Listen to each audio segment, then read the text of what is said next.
Some in the open source community may remember I had these made a few months ago. No, they're not bullets. They're steel magnetic couplers. And I also had some rings made. And basically, they're going to go in my bobbin. It's to aid, oops, if I can get it in. It's to aid magnetic polarization paths and such like. Hopefully, I haven't made them too long, because when I had originally made them, the specifications weren't specifically for bobbins, but well, if they're too long, well, they should be alright actually. When I drill that hole out a bit more, they should be just about right. So, yeah, I've just got to remount that hole a little bit deeper, and then they should meet in the metal rods, the metal rods here, which go through the centre, and that's to help with focusing the magnetic field. So, anyway, just thought I'd make that little clip about this particular part. It's another experiment. Thanks for watching. I might as well just put it off there because it's going to be a while yet before, and I don't leave my phone on pause. So, okay, been doing some improvements. We're currently drawing 100 milliamps. I've set it to 100 milliamps, and we're running at 9.5. No, sorry, that's 9 volts. We're actually running at 9 volts at the moment, which is a lot less than before. One coil is generating 3.23 volts, and the other coil is generating 2.81 volts. Let's see what happens. Let's put this on frequency. Frequency at the moment 42, 41, 40. It's actually about 41 hertz. Right, so we're actually running at a slower speed. We're actually running slower than we were before, and we're getting more voltage, and we're using less power to get that, because I'm still using 100 milliamps. As you can see from the wires, through the motor, and let's see how much current we get when I put it on short. I'm actually drawing 58 milliamps. So I'm actually using 58 milliamps at 40 hertz, and we're still using 100 milliamps, right? Okay.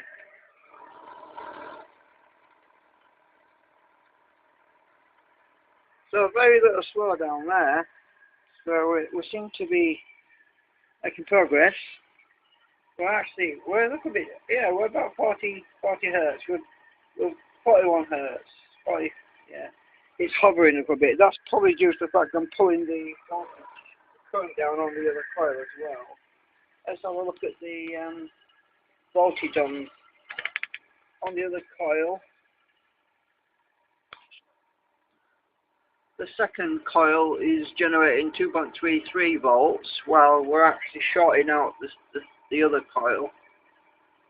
So we've still got power coming out, even though we're loading this one down.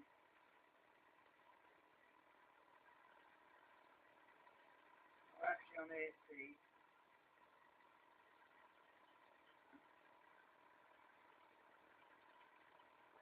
So yeah, I'm making headway. I am making headway. I made quite a lot of adjustments to the core, as you saw from the previous video. I'm now able to adjust my magnetic flux to fine-tune the balance, the load balance on the inductors. There's other improvements that I can still make, which include adding more iron to the cores, which is going to be a little bit fiddlier because I'm going to have to make a bit more room, but no biggie, we'll sort that out soon. So there's a lot more to do actually. The rings on the ends could do to be much bigger. Down here, it is daylight outside, but let's have some extra light on it. So you can see we could have some bigger rings on there. And I've still only got 4 bars going through. And I've got 2 little toroids either side in the concentric magnet. Yeah. Anyway, I don't want to stand here for too long, just in case I get a face full of magnets.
So, why am I not talking?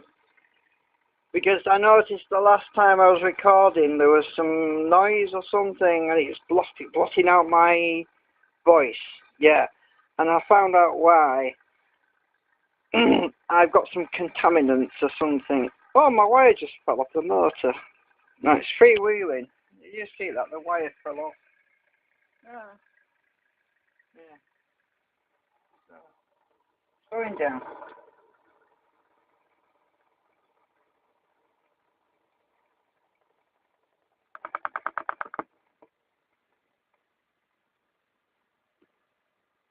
Yeah.